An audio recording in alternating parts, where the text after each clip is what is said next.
You're listening to Penguin Classics On Air. This program is brought to you by Penguin Books, publisher of The Wrong Mother. From a new name in psychological suspense, Sophie Hannah, this is the story of a mother's unspeakable betrayal that threatens her family and her sanity. The Wrong Mother, now available from Penguin Books. Welcome back to Penguin Classics On Air. Every good book begins with a good first page. Now Penguin Classics is happy to bring you First Pages with Stephen Morrison, Penguin's editor-in-chief and associate publisher. Danish philosopher Søren Kierkegaard was all set to marry the love of his life, Regine Olsen, when an attack of melancholy drove him to end the engagement.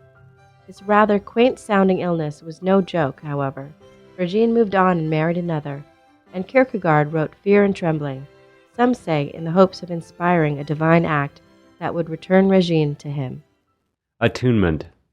There was once a man. He had learned as a child that beautiful tale of how God tried Abraham, how he withstood the test, kept his faith, and for the second time received a son against every expectation.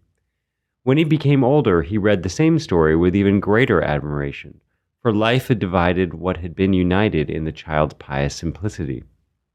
The older he became, the more often his thoughts turned to that tale. His enthusiasm became stronger and stronger, and yet less and less could he understand it. Finally, he put everything else out of his mind.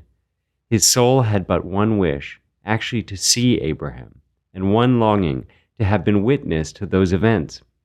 It was not the beautiful regions of the East, nor the earthly splendor of the promised land he longed to see, not the God-fearing couple whose old age God had blessed, not the venerable figure of the patriarch stricken in years, not the youthful vigor God gave to Isaac. It would have been the same if it had taken place on a barren heath. What he yearned for was to accompany them on the 3-day journey, when Abraham rode with grief before him and Isaac by his side. He wanted to be there at that moment when Abraham raised his eyes and saw in the distance the mountain in Moriah, the moment he left the asses behind and went on up the mountain alone with Isaac. For what occupied him was not the finely wrought fabric of imagination, but the shudder of thought. This man was no thinker. He felt no need to go further than faith. To be remembered as its father seemed to him to be surely the greatest glory of all, and to have it a lot to be envied even if no one else knew. This man was no learned exegete. He knew no Hebrew. Had he known Hebrew, then perhaps it might have been easy for him to understand the story of Abraham. Thank you for listening to Penguin Classics On Air.